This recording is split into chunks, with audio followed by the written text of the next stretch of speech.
go through the story mesh. And we're going to give an example, and then we're going to say something about traveling in this so-called story space, and then we're going to say a little bit about our implementation of it. Excuse me 1 second, please, if possible. Can you borrow the remote for the beamer? I don't care, but don't know what to call. Really sorry. Because I can start. Okay, the story space is a virtual world we created, which is filled with story objects. These story objects have 3 spatial dimensions as we know them. Also time. Yeah, the world has these dimensions. Time as we know it, space as we know it, and then there's a 3rd dimension we created called the imaginative dimension. This imaginative dimension makes it possible for something to happen at the same place and the same time, but in a different setting. For example, Alice walks down a path today, and she sees a big rock there blocking the road. And in the same time and same space, Celia can walk down that same road while the block is not there. Okay, the story objects are located in the story space. They can be linked to multiple stories. We have 5 different types. Places, which are places like this, or the main tent.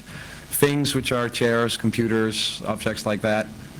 Beings, which are things that can think, basically, whether that's people or animals or AI machines.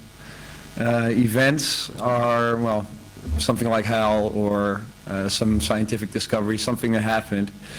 The traveler object is basically a user of the story space system, and the users can link themselves into the stories because they're an object themselves too.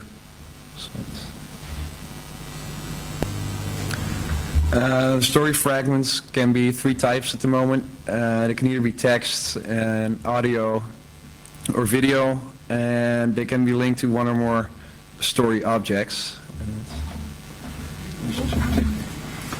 Well, basically the fragments, the world is populated with these objects, and the fragments describe these objects. Like the fragments is actually like what the story is about. And say if you write about something, then the fragments are going to be linked to the objects that occur in that fragment. So basically the fragments describe the object. And from these single fragments of a story, you can then create what we call the story path, which is basically a link of fragments. You can see that picture there. Basically, someone who creates a story will start with 1 fragment and then go along, make another fragment, and can thereby define a link. And these fragments, you can later then also have splits and merges in the path, as we can see then. This will seem annoying. Okay, how do I create a story path?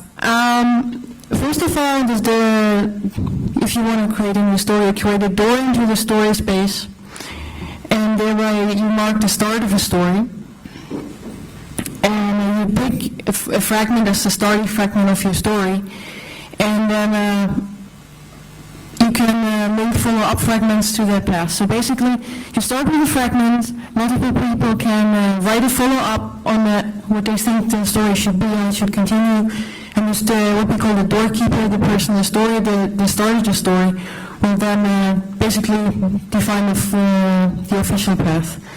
The idea with the multiple follow-ups so basically, in a traditional story, the story is defined, right? The writer starts, and it starts at chapter 1 and it ends at chapter 10, and this is just how it is. But with this, you have the possibility that multiple people can say, hey, I think after chapter 9 this and this should happen, and they can write a follow-up, and this will be linked to the fragment. And the doorkeeper can then define one of them would be the official path, but the other stuff still stays accessible, and can also be part of a story split, as we see later. Okay, out of your story path, like I've already said a bit, traditional stories are linear. They have a start and end. And it's what we can do with the story path is have linear stories. Basically, say you start, and at some point you decide, well, actually, I think there could be like two totally different things that should all be part of the story, really. And then you can decide to split the path and have two stories coming from one. The same story, the same stuff is also possible if you had two different original stories. Say, two people start a story and at some point they decide that actually these people should meet now and it should become one story. And they can decide to merge the path into one and it becomes one story. Okay.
My name is Victoria.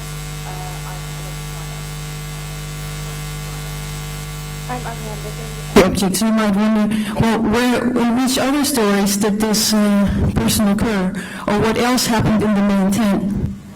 So basically, the fact that multiple fragments use the same objects creates an implicit link between stories. So you don't only have the whole story mesh created by interlinked story path, but you also have links via the story objects. And of course, you could also just travel the world using the story objects. You can go to the main 10. next to that, the problem of screen workers in the webinar is every year there'll be more screen workers every year, and therefore there are less issues. I think this is a good opportunity for me to explain something about RSI, because most of them wonder The links get me straight now Sybase. Then we have, we use the Cocoon publishing engine, which uses Java and XML. And on top of, well, server. something about the medical side of RSI and what actually is causing problems in the end. Our lecture is called Field Math and the Step of the Death Behavior. How big is actually the problem? Well, it's quite hard to say this because the statistics of it are not that huge. But you will be able to say that about 30% of all screen workers which have one problem. RSI is split into two groups. It's a specific syndrome group and a non-specific pain syndrome group. And it's split about 10% of RSI sufferers. For instance, specific syndromes are throat controller, carpal tunnel syndrome, tendinitis, etc. The non-specific pain syndrome is a number of symptoms, and almost all the RSI patients are having this, about 90% with specific with that. Okay, we give you all closed text. This is to show what exactly RSI is. So can you all please hold the close back like that and squeeze it between your index finger and your thumb. If you're looking right now at your arm, you will see that the muscles from your arm are contracted. The one from the opposite side, but also the one from the downside of your arm. The same thing will happen to people while they are sitting behind the computer. I will explain this again in a little bit more detail. If you're sitting behind the computer, you're sitting in a static position. This means that you're sitting still for a lot of hours behind each other. The only part of your body that is moving is the neck, arms, shoulders, wrists, and fingers. The fingers are doing repetitive, precise movement in a high speed.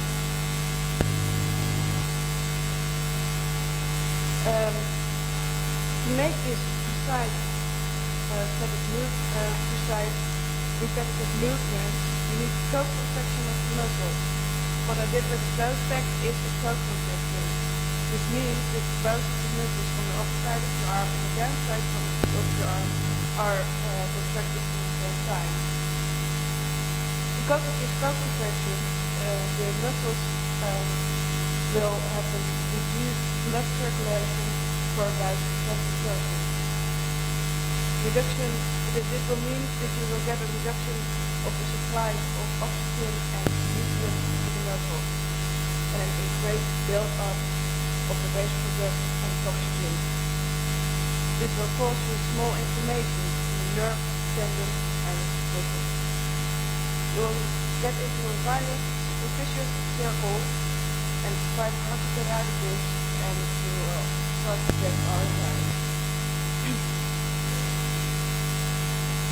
This vicious circle. Well, first of all, you have the skull contraction of your arm. The skull contraction is the same as the muscle tension. To make this movement, the skull contraction is quite high. Therefore, the blood circulation to your muscles is reduced. If you all know, if you're breathing in your air, there's oxygen in the air. The air is going to your lungs, and over there's an exchange of oxygen, which is going to the circulation system, and from there to all parts of your body. It's going to the muscles, where it will exchange the oxygen to the muscles and the waste product into the circulation of the blood. Because of this blood flow is increased, oxygen is increased in the muscles too. The waste products are going to build up. Therefore, there's going to start an inflammation process in the parts of your arms and neck and shoulders. And the main symptom of the inflammation process is pain. Because of this pain, the muscle tension will increase more. The blood flow is going to reduce more, and the oxygen is also going to reduce more. Symptoms. Well, the parts of the body who are having symptoms are the neck, back, shoulders, arms, wrists, and fingers.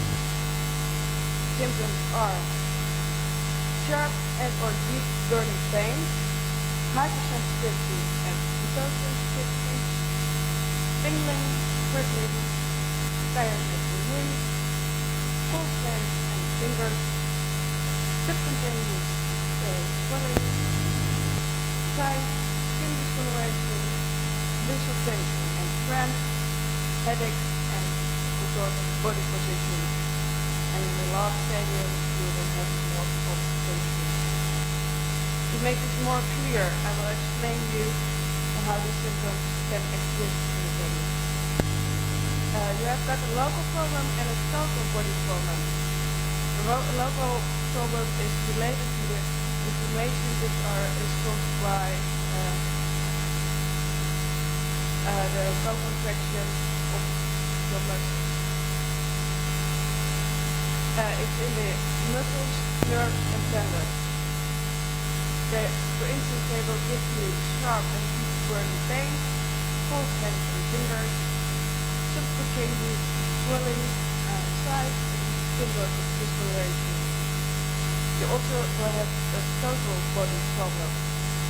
Yes, can I get your attention?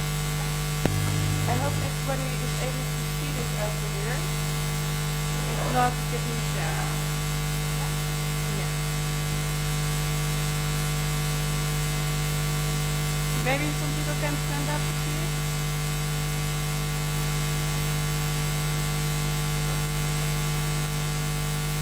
Ja, als jullie wil ik on the table this.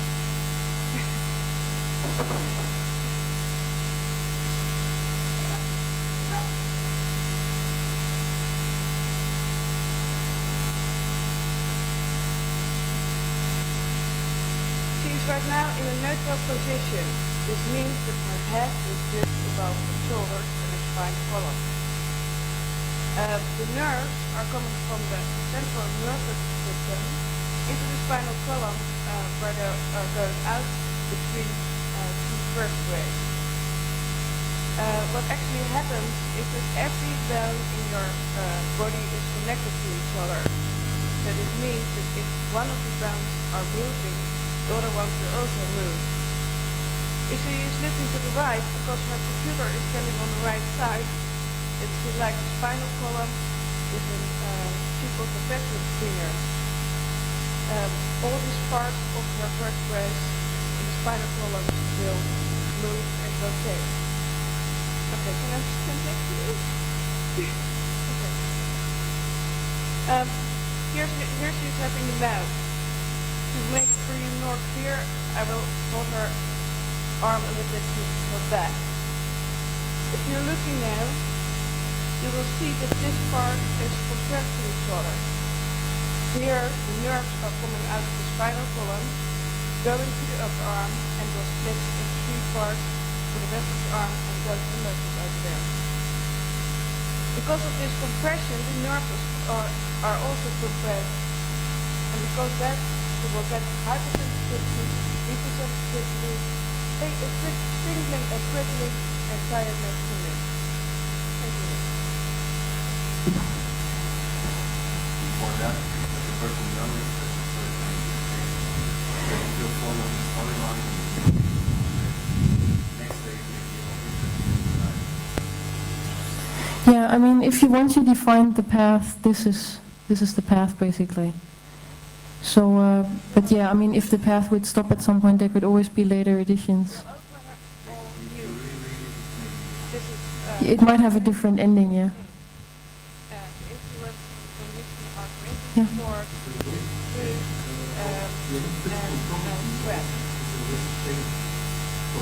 The next feature is posture, economic, working patterns, work pressure, stress, mental and emotional factors, and attitude.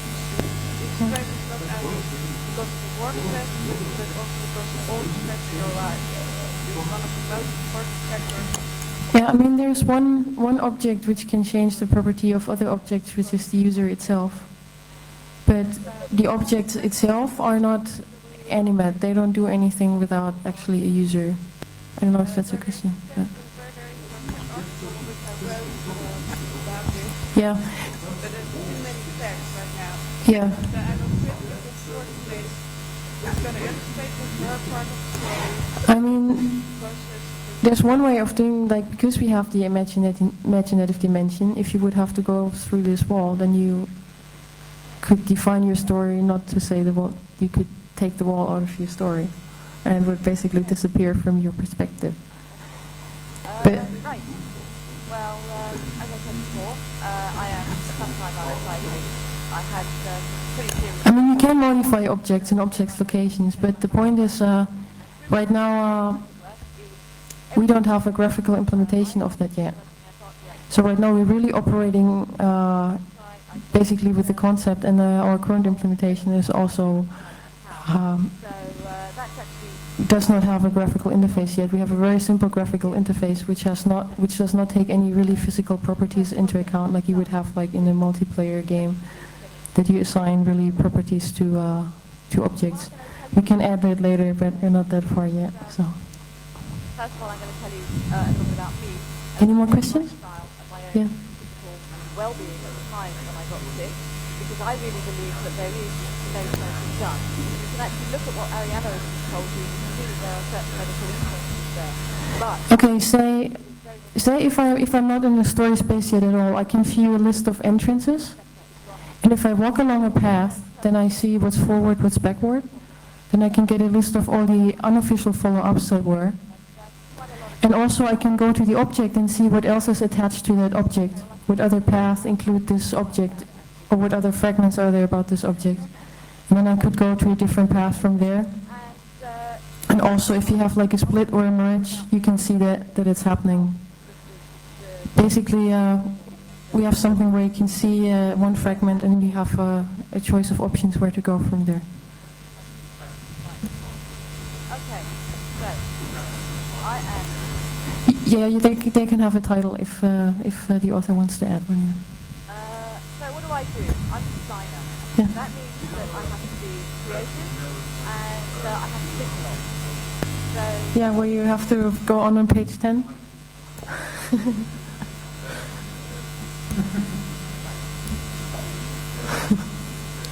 right, okay. Now part of this process, this creative process, which I think a lot of people do, Well, we try to find a simple interface for it. it's all about concentration. I think a lot of people are very familiar with the idea of zone or hyperfocus, which is that things I wouldn't say so, because I don't know how you read those storybooks, but I always cheated.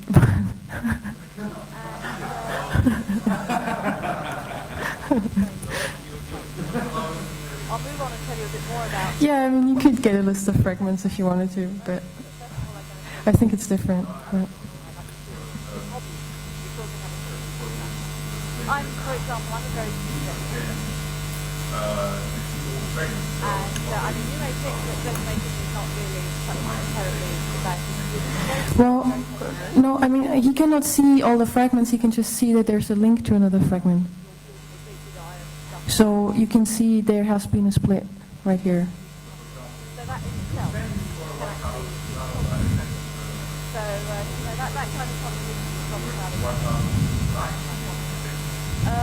yeah, you might think that basically it's all sick or you're doing what's Yeah, I mean, there can be multiples. I mean, it's not like really an adventure game. It's more really like a story, you know, like part of a story you're reading. And then you can see, oh, well, in this story, this and this occurs. Give me more information. What's linked to that? And now, the thing about mountain biking is that even though it's a good exercise, so a bit, yeah. your handlebars are like this. There's a difference between the doorkeeper and the story objects. The doorkeeper basically makes the story path, and he can use other people's objects, but he can also make his own objects, but he cannot alter any other people's objects. So they're different. And I wasn't necessarily good at it either. I used to fall off all the time. Yeah, he can decide, of course, which objects are linked to his story. Yeah. Yeah, so when you fall More off, questions? so I think that I Okay, well.